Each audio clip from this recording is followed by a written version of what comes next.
This is it. Welcome to Behind the Scenes with the OGs. Got Goldie and DJ Hard. Welcome to Behind the Scenes with the OGs. This is episode 8. I know we've been on a hiatus, you know what I'm saying? We've been bogged down and trying to, you know what I'm saying, get some other important things going on in our life, you know what I'm saying, out the way. So, you know, we had to take a little time out. But hey, we back here to let you know. You know, so I'm saying that we ain't going nowhere, and we still here to make our presentations on the information that we are finding out about. And I want you to welcome my partner, Shreveport, Louisiana, DJ Hard. What's up with it, DJ? It's all good, Goldie, man. Glad to hear from you on the West Coast. I'm gonna be digging into my topic today, and it's it's kind of broad. It's just like I want to talk about property laws. Get a little bit more familiar with heirs property. So I'm gonna highlight a couple of other shows about it, and then I found out the population of some information on the population of Shreveport too. So this is the information I'm gonna try to dig into to let you know about what's going on today and in the past, and so we can plan our future a little bit better than what we've been doing. That's my goal today.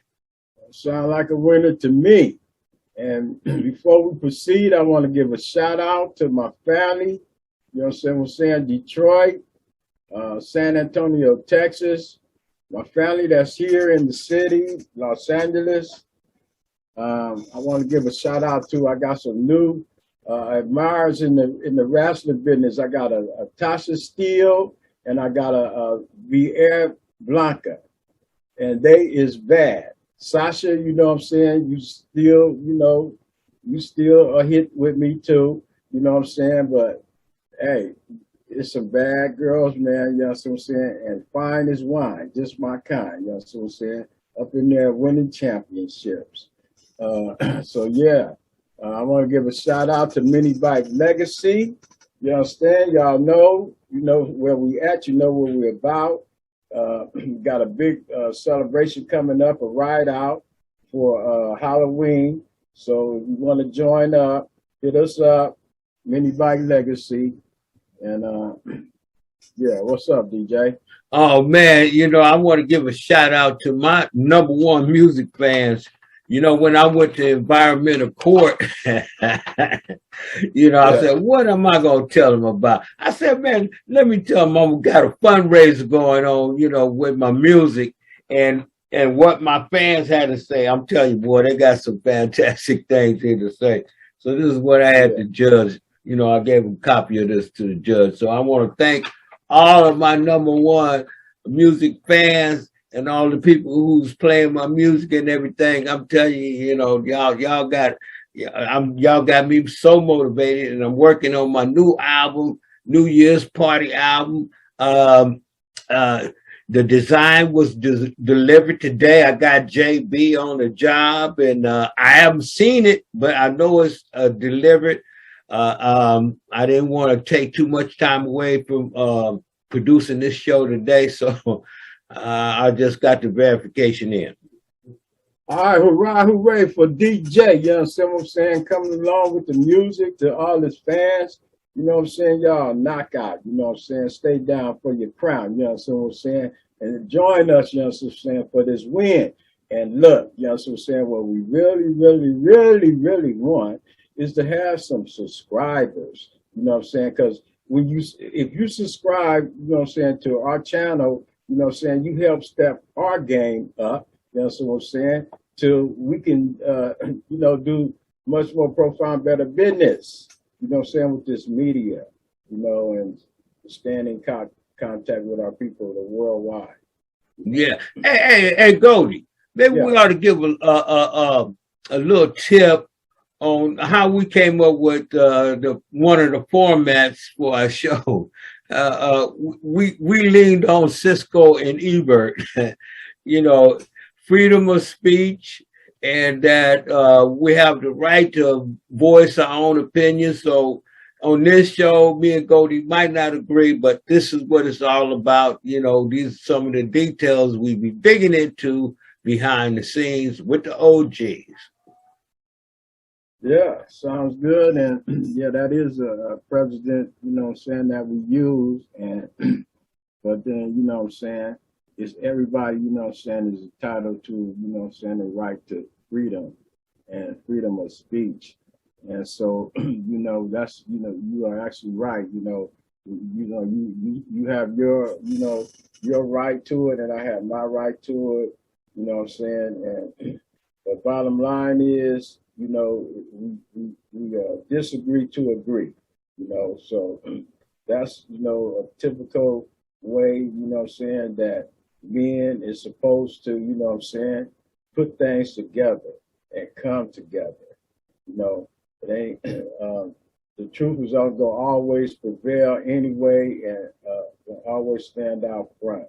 So Yeah. you know what I'm saying, we just And you know, we keep the business about being part of black media on our minds, and that's why we keep on going at it. And you know what? You know, a lot of people talk about unity and everything, and so that's why I want to ask my viewers, fans, subscribers, followers, and everybody else to leave a comment, because that comment, no matter what it is, all right, that's a form of unity, letting everybody know that we're participating in America, and this is media, and the comments of our viewers is just as important as the big time news. Yes, it we is. gotta hype our people up and let them know, man, your voice count. I'm telling you. Right. It do. You know what I'm saying? If y'all can believe, you know what I'm saying, that you you know what I'm saying, going out there to voting, that your voice count, you know, okay, if you can believe in that, you know what I'm saying, here you got some real live, you know what I'm saying, brothers, you know what I'm saying, in your face, you know what I'm saying, coming at you with some real information and real knowledge, you know, and so, you know, take a chance on your brother, you know what I'm saying, don't be afraid. I know, you know what I'm saying, our people, you know, it's a little thing about brothers being able to trust each other, you know what I'm saying, and having the tendency to look towards the white man's, you know what I'm saying, way of life, and, you know what I'm saying, all the information that he's going to throw at you, and you bite into it and believe into it, and that's what got us in the position we in now. So now in this day and time, it's time for us to step our game up, you know what I'm saying, so we can get our rightful perspective, you know what I'm saying, in this life we have here on earth. So you know what? I want to add to that, man. You know, like when I be watching the wrestlers, male or female, hey man, it's about competition. That's what it's about. I mean, you know, we got to compete, you know, for our fair share of whatever it is that we want. You know, we just can't be all quiet and sit back and don't do nothing. Right. We got to be active. We got to be participating, and we got to be conscious about what we're doing, you know. So, and even if we don't agree, we need to disagree in such a way where we can live through it. That's what we need to tell our neighborhood, man. Come tell you, because it seems like people just can't have a disagreement at all nowadays. So without tripping out, well, the thing is that part of growing up is being able to have a disagreement and live through it and come to some kind of agreement or common goal. Well, disagreement, you know what I'm saying, we can't be letting disagreement stagnate us, you know what I'm saying, and put us on a different path, a different mission. You see, there's nothing wrong with disagreement, but the whole thing is what a person really should be trying to look at and understand is the real and the truth. You understand what I'm saying? And once that real and that truth is presented, and you do your research, you know what I'm saying, and you find out, you know what I'm saying, this is, you know, just some hidden knowledge and information, you know, that, you know, been kept away from us And it's been kept away from us for a reason, you know what I'm saying, that's been very much detrimental to our whole existence as a people, to the point to we don't even know who the hell we are. We've just been going by All what right. another, But when we get into our who told us we are, you know, yeah, who we are. yeah, we're gonna, you know, that's what our show is about, you know, like finding the answers and sharing them with you. And that's what we're getting ready to do in our screen share coming up next on Behind the Scenes with the OGs with Goldie and DJ Hart. We're the hosts of the show and we're trying to bring it to you today. And I hope you're enjoying yourself. Hang on in there with us. We're going to come up with some solid information for you. 2 minutes and 2 seconds. We'll be right back with you. This is it. Welcome to Behind the Scenes with the OGs. Welcome back to Behind the Scenes with the OG. Okay, we're back from our break, and we're going to do our screen share. My screen share is going to be Hidden American History, and I'm not afraid. I'm not African American or Black, and this is what my presentation is going to be about. I do a lot of my research I do up on the Dane Calloway. This presentation right here is going to be up. I believe it's a young lady, and her name have slipped my mind so far, but I think you'll be able to see it in the credits or something. But so this is what we're going to do. The thing it is that my reason for my presentation is because, you know what I'm saying, we are lost people, you know what I'm saying, when it comes down to the knowledge of who we truly are. So during my course of making these presentations, you know what I'm saying, on Behind the Scenes with the OG, I will be making presentations on who we truly are. And it's left up to everybody else to, once I let you see what my information, then it's on you to do further research, and any research that you come up with, if you can negate, you know, so we're saying the things that I'm saying, you know, come on with it. I welcome it. So we're gonna proceed on here with our screen share. Okay, let's do it. I'm sorry I brought dishonor to you, to your name. I called you a liar. I didn't listen. I tried to destroy you. I literally tried to erase you, your existence. I was immature, I was ignorant, and I was straight up wrong when I chose to believe them out of all people over you.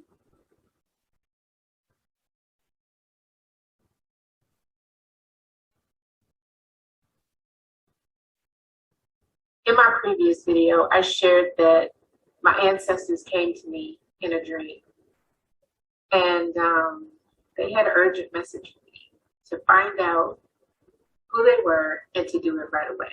It was like 4 something in the morning. I woke up. I mean, it felt so real, as if they were right here, right next to me. It should. So I started looking at my ancestry results, hoping that they would speak to me. Something would happen in the room. I would get some type of sign or something.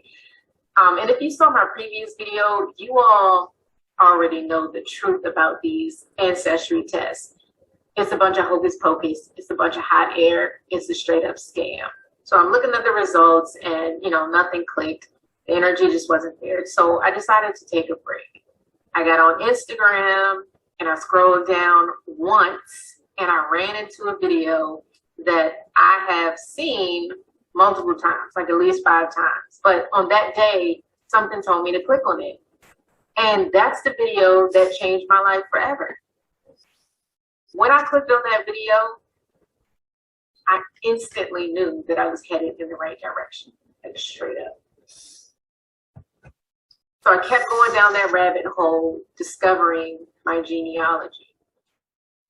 Now, if you're not familiar with genealogy, like I mentioned in the last video, it's the study of one's family history and tracking their lineages by using historical records, genetic examinations, and family records like marriage licenses, land deeds, birth certificates, and death certificates.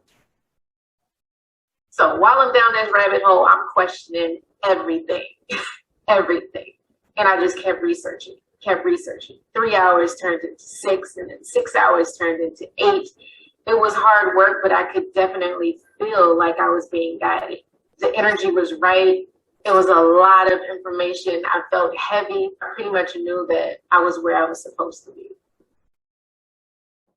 So after the first week and over like 50 hours confirming that I was doing the right thing. All right, so this is what I found out. 98% of so-called African Americans are Aboriginal Nijis, the original inhabitants of this land, Turtle Island, also known as North America.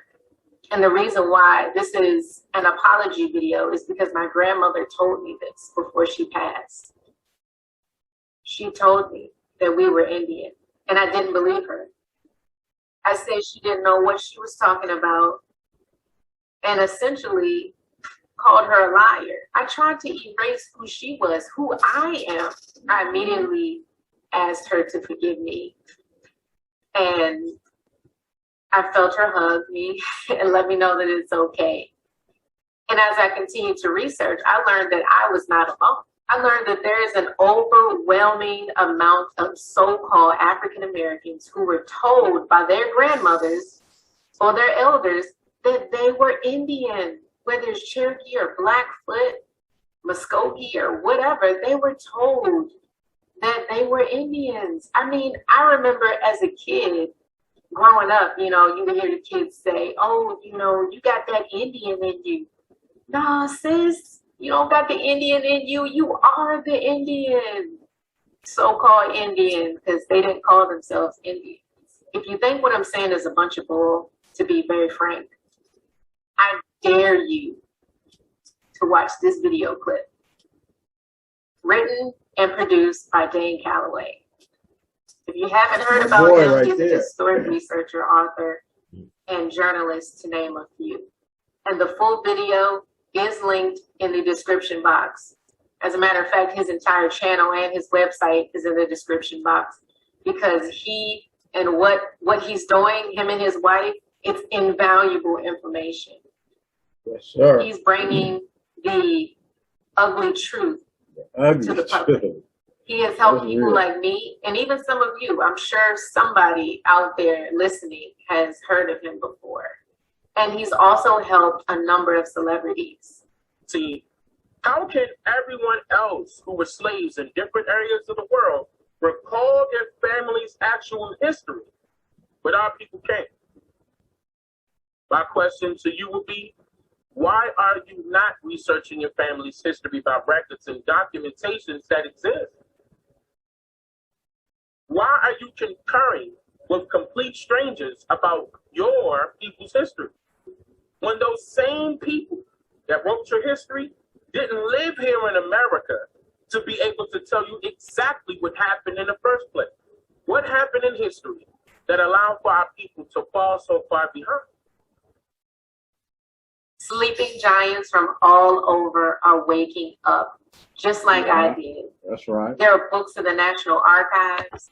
There are books for sale on Amazon. There are history books from other countries sharing the real history of my ancestors in this land, not the history taught in school to us here in America, because we're the only ones getting this information, this misinformation.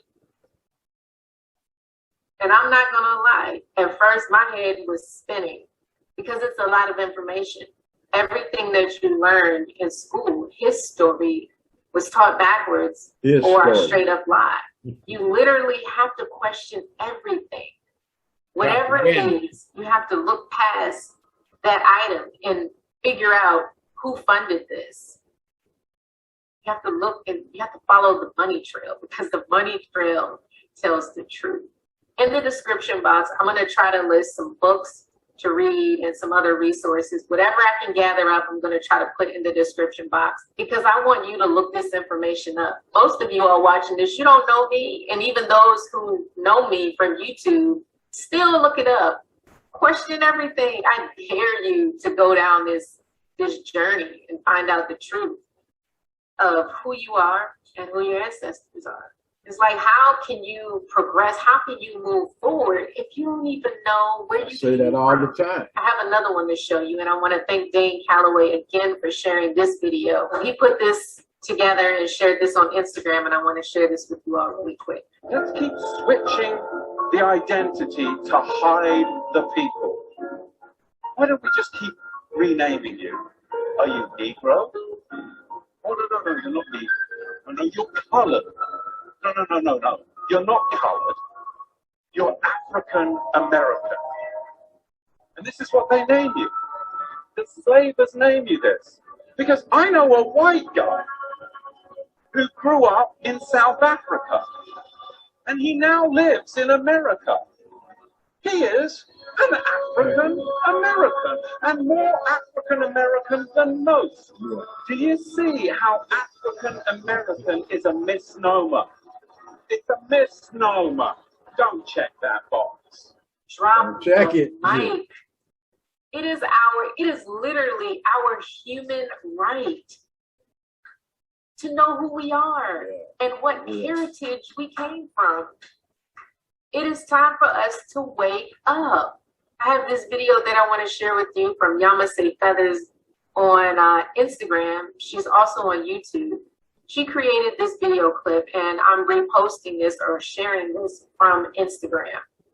If in 1963, all of us, all our elders knew that they were Indian, the question is, why didn't they tell the generations after The fear. that what their birthright was? Even though we may not like what has become of what our ancestors left us, it's up to every generation in their truth to make a stand and make a change. But we don't have a right to deny the future generation the inheritance of life given to them because of the mistakes of our ancestors in the past. We need to take stock in who we are. Now, why haven't we taken stock? Because we haven't taken a moment as a people to understand why we are being oppressed. Again, all of these videos that I'm sharing are simply for educational purposes only. Clearly, I didn't put them together, and I want to make that very, very apparent. I have so much information, so many books, not physical. I have some physical books, I do, but I have a lot of PDF style books. So much information that it's undeniable. Nobody can talk me out of knowing who I am at this point. And nobody should be able to talk you out of it either. Because True that. if you are a so-called African American, 98% of us, our ancestors did not come from Africa.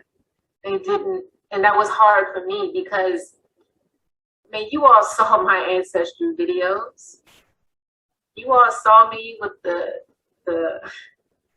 I have nothing against African people at all. And I don't think that I gave that impression in this video, but I want to make that very clear. Growing up, we used to say, you know, I'm from Northeast DC, okay? And these are my people. Like, this is my street. You know, those people over there, no disrespect, but that's just not my people. Like, that's them over there, you know? Okay, I'm Tasha G, and like you were saying, I do a lot of genealogy work, research on history. I'm trying to figure out and connect the pieces on who we are. So to answer Lisa's question,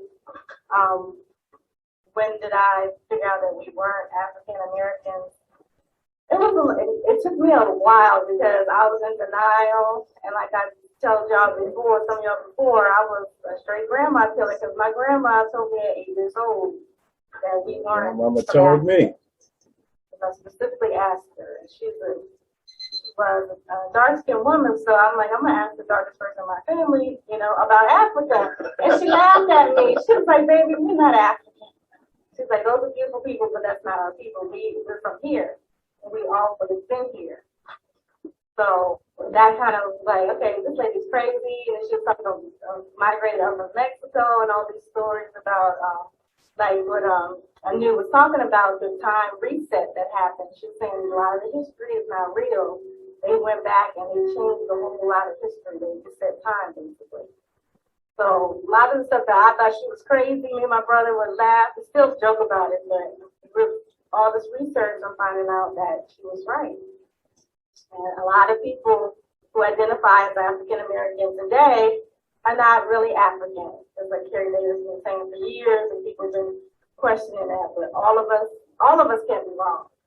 That's right. All of us. Once you do your genealogy, you're gonna find out who you are and who the people that we are connected to back in time. A lot of us, even if we are American Indians, we have connection to royal bloodlines in Europe. You know, and those people were not like people either. They looked just like us. So that's the connection that we are putting together. And they try to tell us that we're mixed, like the new were saying. And a lot of those people that they say we're 12% European, those people were not so-called white people at all. So we, in this process of doing our genealogy, putting our family trees together, that is one of the main keys to putting all the pieces together on what's going on and why they're doing this stuff to us. Okay, and that's part of the answer and part of the solution on what we should be doing moving forward. Getting our families together, getting prepared, like you said, with the solar panels, getting all this information together so we know how to move forward and we can't be asking the question, what's next? Because you're supposed to know what's next for you and your family. And then as a unit, all of us come together and figure out what's next. All right. Okay, so Greetings, all friends. My name is Remington. This sister had, many years ago, she set up her own genealogy research production. She has a website, she has a YouTube channel. She's an instructor teaching the basic Powhatan language. How cool is that? And she offers a course that you can enroll in. No, I'm not getting paid to say that.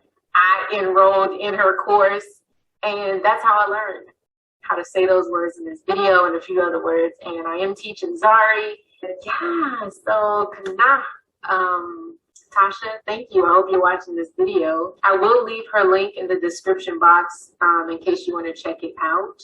So just to bring this all in, wrap it up, I'm not sure if I'm going to do another genealogy video. I think I might leave it to the people out there who are, you know, pushing the truth.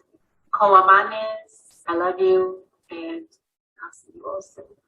Bye-bye. peace, sister. Okay, so I'll end my screen sharing now. But these are the presentations that you can look forward to when you see when we do our show, you know, coming from, you know, my point of view, my information, my knowledge, my insight. And you know what I'm saying, DJ, he's covering reparation, you know, and because, you know, it's just, the thing it is that, you know, I don't know other people's perspective or outlook on it, but I feel like us getting reparation is a dutifully right that's owed to us. And, you know what I'm saying, it is in the Constitution, you know, dealing with an aspect of reparation for us that they never followed through on. So we're going to push the line, man, until it happens. Yeah. I mean, HR 40, we're not hearing much about it, but, you know, we can kick up a little stink and get them to move forward on that and move out of the research phase into the implement stage. Anyway, we're going to wrap this segment up and we're going to go to our next final segment.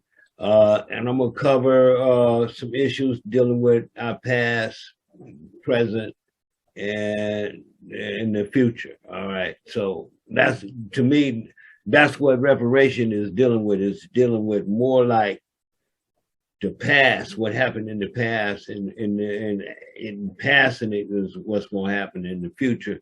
So it's a study now, but we're going to highlight some information on that and some other issues that's going on that affect us today. All right. Yeah, and reparation will be make a great impact on, you know what I'm saying, getting us on a level, you know what I'm saying, to where you, just like you were saying earlier, competition to compete. You know what I'm saying? There's no reason in the world, you know what I'm saying, we shouldn't be economically, you know what I'm saying, at the level to where, yeah, we can compete with, you know what I'm saying, something that we built, something that already belonged to us. You know what I'm saying, that was stole from us, and different methods that they use, you know what I'm saying, to get in the position that they in. So let's do this. All right. We'll be right back. 2 minutes and 2 seconds. This is it. Welcome to Behind the Scenes with the OGs. Welcome back to Behind the Scenes, episode 8 with the OGs.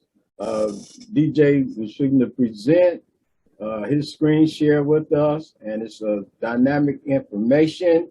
And I hope, you know what I'm saying, our listeners are really listening, you know what I'm saying, and give us some feedback on, you know, our presentations. Okay, let's do it. Yeah, this is a kind of a big subject, how Black Americans were robbed of their land. Okay, it's some other people that I want to show.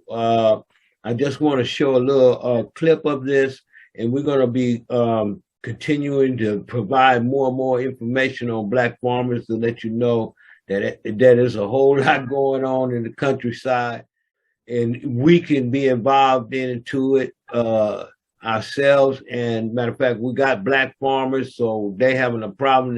They've been having a problem for 30 years. I just want to show you a little clip of this as I go through my presentation for today. My dad's land was taken. And that's how I see it.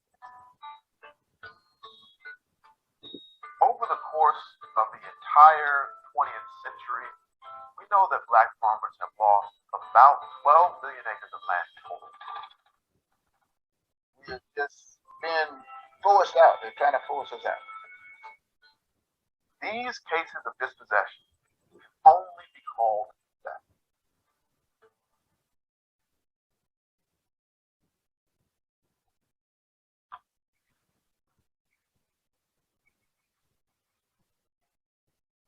Just about ready. Mount Bayou is an historic all-Black town. Formed many years in the 1800s by 2 former slaves. We don't have the overt racism that we used to have against people out in the public. Now we deal with it with employment, economic things.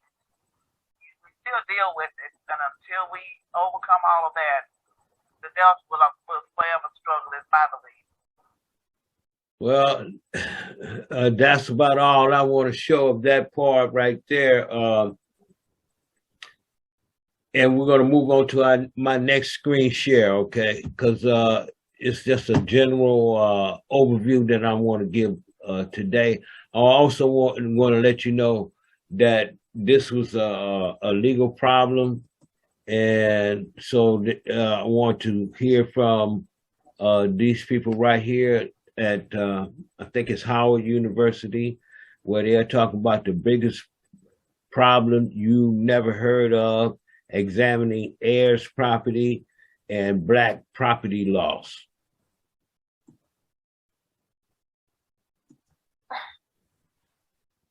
I think it is incredibly fitting for us to be at Howard University, a place that has long been part of the tradition of cultivating leadership for the world, with a particular focus on the struggles of African American peoples.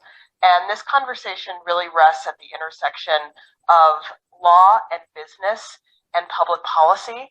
And so I'd like to start our conversation with a question for the panel about what is at stake. For a number of us who don't own property, don't believe that we could ever afford to, generational problems, why must we all be invested in this issue of how property is moves generationally as well as access to property? I would like to start with you, Vim. Well, I think you can hear me. You good? Okay. I think the general thing here is that the history of wealth in America has largely been the history, for the average American, the history of land in America. And for the average American, it will be the future. The future of wealth will be the future of land, the future of property. And when we're talking about these questions in the current moment of both the racial wealth gap and the larger wealth inequality between the 1% and 99%, those are all issues revolving around land, around property. The Great Recession was at its root a crisis of land and ownership. And so I think really when we're trying to disentangle all these questions about about wealth, about promise, about the possibility of America, there's no way around it. The question at the center of all that is who owns what. Yeah. So first of all, I want to say it's also great to be back at Howard. I'm a alum of Howard University School of Law in 1993. I was at Texas A&M. I'm required to start every meeting by saying howdy, at risk of being unprofessional. This is the only time I'll do this. I'm at Howard, so, bye, son, all right. So with that said, I want to build upon what's been said before.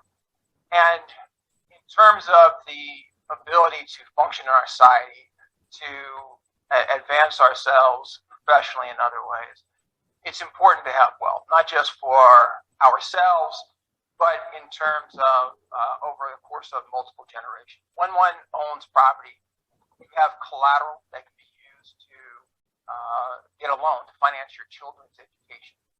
And so oftentimes with the lack of wealth that we have in the African American community, it doesn't just impact our current generation, it impacts generations that cascade over in the future, right?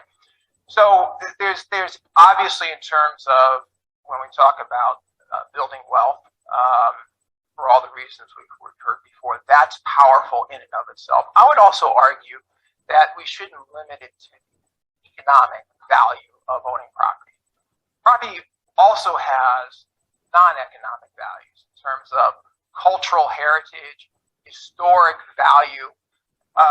So if you take, for example, in Hilton Head, for those who've been to Hilton Head in the last several decades, it's seen as kind of a resort area, golf courses. Up until about 1950, a substantial number of property owners in Hilton Head were African American, maybe the majority. And when you think about all of the cultural heritage, you're saying African American, of people that essentially now has been erased.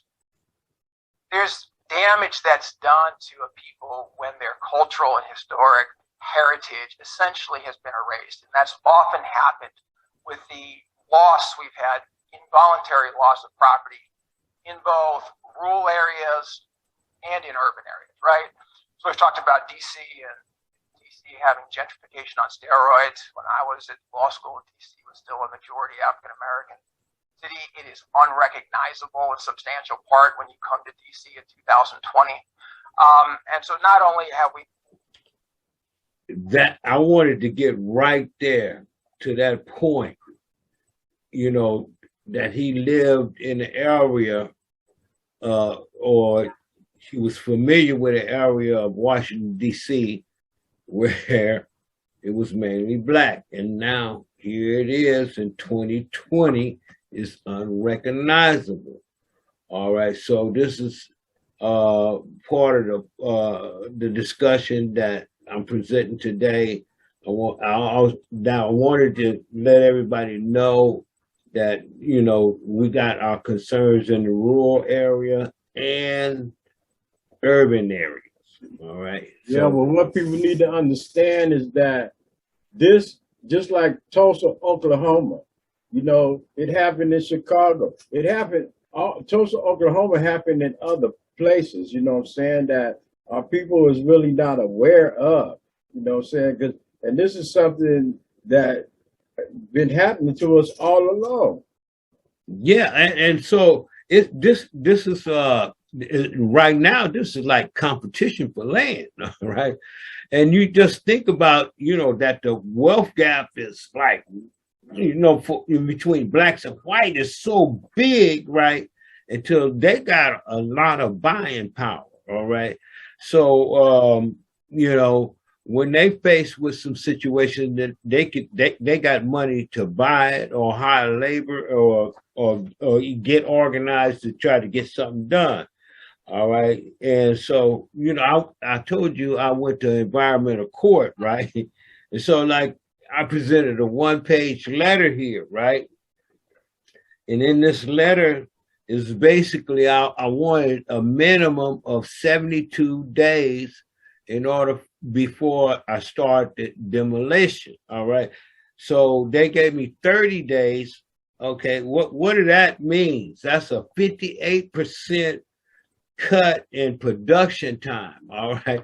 And so like, is it like time is money and money is time? All right. Because if you're rich, then you can hire, you know, 2 or 3 people to help you accomplish the same goal in less amount of time. All right. But, you know, when you can't employ that many people in order to make up the scheduling difference, you know, that's something our community faces, you know, investment power, you know, so, right. You know, that's why reparation is so important as a conversation, because it would be good for America to have somebody out here, you know, besides the people that's already been doing business real good for the last 100, 200 years, you know, jumping in the scene and try to bring some industry back to America. Because I'm telling you, I brought a bunch of products today and I opened them and I started looking where they're coming from. Hinges, screws, and stuff like that, nails, China. Okay, so here it is opportunity for black investors to go into any kind of industry they want. And, you know, if we can try to do it made in America, I guarantee you that made in America a symbol goes a long ways. But how many things are we manufacturing in America? So that's part of the you know, my overview of when I think about business. I think about more business, especially in my neighborhood, where I look around and try to find black businesses, and I really can't find them besides a nonprofit organization or something. Well, that's what this whole struggle is about. You know, that's a big problem with our people, because our people, you know what I'm saying, have been misled. And, you know, we, you know, the land and stuff, you know what I'm saying, they talking about is land that was stolen from us, stolen from our people. And, you know, so this is why it's important to know who you truly are, and so you can know what truly belongs to you. Because can't no American Indian claim nothing in Africa. So we might as well, people need to get off of this Africa kick, you know what I'm saying, and get on the right track. All right. Well, okay. Now we're going to further that discussion. Okay. Because let me see if I can switch over here to the one that I really want. All right. Let's see. U.S. Census report. All right. Now, okay, in Shreveport, the reason why I'm talking about land today is because I'm trying to talk to the people in my city. I'm trying to talk to the people in Louisiana. I'm trying to talk to my family on the West Coast in Los Angeles, California, and spread it through Southern California area, you know, to be concerned about, you know, getting your thing together so you can invest in some land. All right, because this is the now, you know, now, we got to form submissions, you know, because over the years, in the first screen share that I showed, it shows that Black farmers have lost 12 million acres, 12 million acres of land over the years up until 2020. So here it is. We need to think about our own personal things and, you know, get united in the goal of trying to own some of this land today. All right. So to continue on with this discussion, you know, this is the reason why I wanted to bring it to Shreveport for the quick facts from the United States Census Report, the Shreveport, okay, Louisiana. All right. Right now, we're talking about the percentage of population. All right. The Blacks or African American alone percentage is 57.1% of Shreveport. This is a figure to be proud of. And it's also a figure to note in our brain, all right, that this is something that we should keep our eye on. You know, I know people don't really want to talk about this data, but this data right here is very important, just like data is important in the music business. And right now, you know, one reason why we slowed down the production of behind the scenes is because I had some copyright overlap issues that I had to drop everything, you know, to attend to, along with environmental court trying to get extension on the time that I need to demolish the building, you know. So these are data point issues. All right, so we need to pay attention to that. That's part of the competition, you know. So, all right. So I want everybody to mark it in your mind who lives in Shreveport. But right now, you are 57.1% of the population in Shreveport. So we should be proud of that. Now let's move on to and another thing, when we talk about the U.S. Census Report, okay, I ended my screen share. All right. When we talk, let me go back to my screen share. When we talk about these different ethnic groups, we also have to think about how many data entry points in the system got to be changed. All right. And also they do have it recognizable here as American Indian or Alaskan natives. All right. In Shreveport, they are under 1%. They had 0.4% of the population of Shreveport.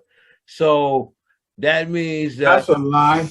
Well, what probably is because people are not identifying as right, because yeah, so that's a lie. We know that's a lie. Yeah, that's the point that you are making. Because they're calling those people African American. And that's the lie that people are biting into, and that's what needs to be changed. So long as people use African American and apply it to us, we ain't got nothing coming. We're gonna stay on the same level and stay being treated as we are, because we don't have nothing that we can claim. We damn sure can't claim Africa, because Africa don't claim us. Well, I'm trying to develop a better understanding of the African diaspora. You know, we might dig into that on behind the scenes with the OGs on other episodes, you know, to really try to find out some of their opinions of us here in America. I'm gonna show some. I'm gonna do some screen sharing on with the Africans telling you that. All right, I got some other screen shares that on that African diaspora that is very educational and it shows that some progress is being made, but it might be in specific areas. All right. So progress that's being made in Africa is on African behalf. It's not on American Indians' behalf. Whatever happens in Africa is not, Yeltsin was saying, for us. That's for Africa. Yeah, I just want to show that. I want to show a little bit about this conversation here on reparations, because reparations is needed. And in my opinion, if our community gets that competitive experience that we need and manifested in reality, that if we was able to get some reparations, some of that money would be invested into American industry. All right. So if people are not thinking about that, when you're watching behind the scenes with the OGs, I'm going to be encouraging people to think about American industry as a choice of making a good living. All right. So, all right, let me move on to my final screen share. I just want to show a little piece of this. All right. Tested, but it's absolutely one of the most important organizations going on. And so we wanted to have one of the founders of the organization, Yvette Carnell, join us here on Black News tonight. Yvette, thank you so much for joining me. Thank you for having me, Mark. I appreciate it. Talk to me, first of all, about the current reparation policy proposals that are on the table. We see locally based things like in Evanston, Illinois. We see conversations about broader proposals. What's your sense of what the current policy landscape is? Well, I see Evanston actually as a problem because what you see is that there were money suggested for reparations, like $250K. But that money, first of all, it's a pittance. It's hardly anything. And second of all, it was merely a suggestion. It wasn't actually an allotment. So in terms of what reparation has to be, it has to be a national project because it was America that did this. It wasn't just local communities. It was America. And so we have to start at the federal level, and we can do local ordinances like we've seen, or we're going to see in Louisville and other places, but we can't allow people to kind of skirt this issue and do articles and say, well, we're doing a great thing. We're doing this thing in Evanston. And when you look at Evanston, it's not reparations. It's just a suggestion. We need real money, real wealth, because wealth was plundered and wealth must be repaid. So talk to me about that claim right there. Wealth is plundered, wealth must be repaid. That is the fundamental argument of reparations for most folk, myself included. But a lot of times where we get stuck is the details of what kind of plunder we're talking about, what kind of money it takes to repair the damage done, who gets it, and how they get it. So talk to me a little bit about ADOS's policy vision as it pertains to reparations. Well, ADOS, the ADOS Advocacy Foundation, we are committed to cash payments. And we are committed to cash payments to a specific group of people, right? And those are American descendants of slavery. Now, we have a transformative Black agenda that includes all Black people. But in terms of reparations, those are the people that built the country that have been systemically, methodically oppressed since then. So yes, now that's all I want to share. Into that ADOS, check into that, do some. Yeah, I've been checking into that. I've been checking what's going on in California. You know, she also gave me a clue on Evanston, Illinois. I thought they was actually going to appropriate that money, man, up there, man. So I got to do some. Oh, we did a show on that shit. Yeah. You know, we said then when we did a show on that's not no classified as no reparation because that's only dealing with Illinois. Yeah, well, that's what they call it, reparations up there. Yeah, that's how the white man works. That's his game. Yeah, it sounds like it's another study, according to what she just commented right there. You know, so you know, that ain't no study. That's I gotta look at it again. I gotta look at it. is not dealing with no study. They actually pushing the line. You know what I'm saying, for reparation. They ain't Well, telling, what I thought, when I thought of the format that they got set aside there, I said, okay, that's like a stimulus program, because what it does, man, reparation goes back to 40 acres and a mule, bro. yeah. Well, the max on that is $25,000, I think, and they got to use it for specific purposes, which is home ownership issues. 40 acres and a mule, you know what I'm saying, is due to every, you know what I'm saying, American Indian, African American is due. So that's, you know, all this study and all this shit that they talking about, that's nothing but shit to throw you off, to sweep it up under the rug and stuff like that. We need to stick to 40 acres and a mule. You know what I'm saying? And that right there will cover, you know, what is owed to us. Yeah. Well, I'm telling you, it would have made a big difference, because I can imagine my ancestors were right after slavery.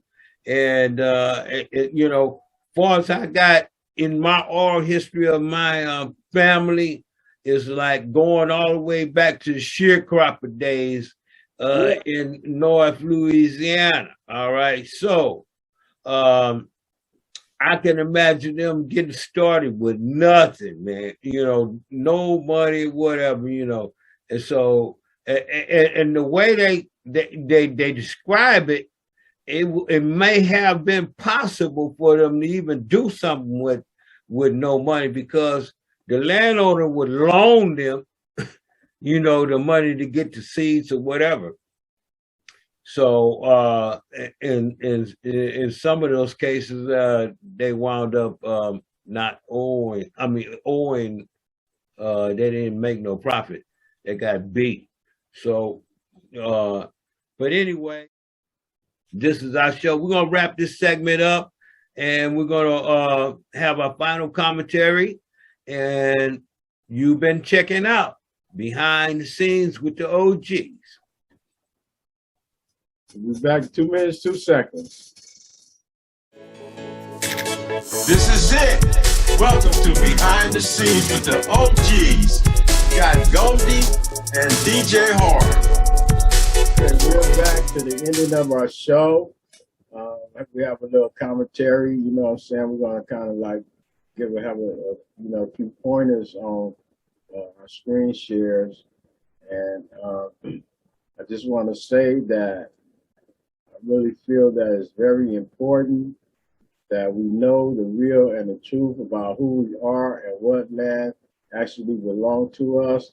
And I also feel that until we actually, you know what I'm saying, start getting on the right track of who we truly are, and stop letting, you know what I'm saying, these folks tell us who the fuck they want to tell us that we are. You know what I'm saying? And start living up, get our culture. We need to get our true culture back so we can live a full life, you know what I'm saying, here on earth, and be able to, you know what I'm saying, enjoy our lives as humans on the same level, you know what I'm saying, as the next person, or even in our own segregated environment. You know what I'm saying? I think we need to take a time out for at least, you know what I'm saying, to get on that page so we could collect, you know what I'm saying, our true love for each other, you know what I'm saying, as a people, you know, and so that we can strive together, you know what I'm saying, and you know, build together and win. I just want to say to our audience, you know, it's important, you know, to tell a friend, you know, invite a friend to check out our show. And if a person take time to actually check our show out, subscribe to the show, because we're trying to reach a goal. And our goal, you know what I'm saying, is going to be based on subscriptions of the educational program that we presenting to our people. You know what I'm saying? So we the OGs, you know what I'm saying? We here, you know what I'm saying, to break it down, tell it like it is, you know what I'm saying, and get this information and knowledge out there. And with that, I just want to say, you know, DJ got his part that he wants to speak to y'all. But with that, hey, subscribe, be a subscriber. Right on, man. I'm telling you, you know, and I'm going to encourage the comments too, because we can talk about unity all we want, but a best way to do it is to show it. You know, at some time, you know, we got to show unity, show, you know, your opinions, that Black media is important, and it's important that we dig deep. Today, I wanted to just give you an overview of some of the things we're faced with when it comes to heirs property.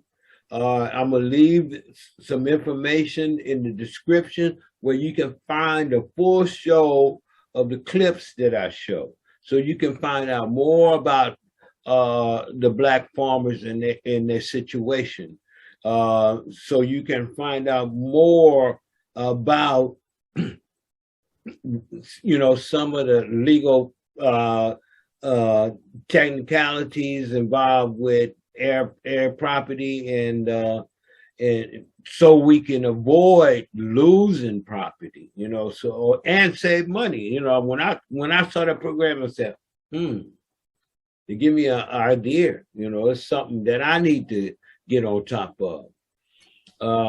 Also, I want to thank you, Goldie, for presenting that particular conversation about genealogy, because that is something I can use, you know, in my personal life, and I can see, you know, if I can ever get enough information together, or whatever information I get together, could be passed down. That could be like, you know, part of the information being passed down to the next generation.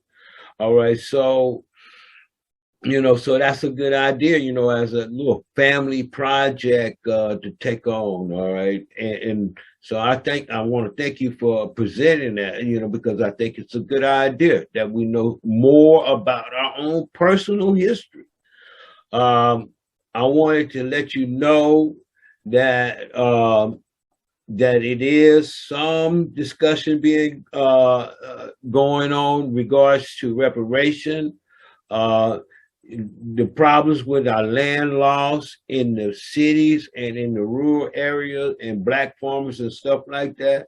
These are some of the evidence that I see is the reason why we need reparation. All right, so, and we're gonna wrap up our show today, and I want to thank everybody for watching, and I want to thank my listeners who checking out my music. I got a new song I just finished. I'm telling you, it's been so ridiculous, my schedule this month, until I wrote a song called Ridiculous. Ridiculous. Okay. Yeah. Oh, hey, I got it rocking too. I mean, you know, some of the versions, you know, I got a instrumental version, and I got a dub version that I'm putting together. Now that's going to be privatized. Some of the stuff is going to be privatized and not going to be available to the public. But I finished the main song, Ridiculous, straight out of my MPC. All right, and I'm gonna publish that, and we're gonna get it out right away. I got the graphics design, and during the break, I took a little peek at what JB sent me for my New Year's party album, the design, and I like it. I'm so excited, you know. To you, and look. I think it's gonna help, you know, move units. Hey, I can't wait to hear it. And that's our show. We appreciate, you know what I'm saying, your attendance. And remember to subscribe, like, and comment. Join, you know what I'm saying, in on or discussions. Peace. And don't drive drunk.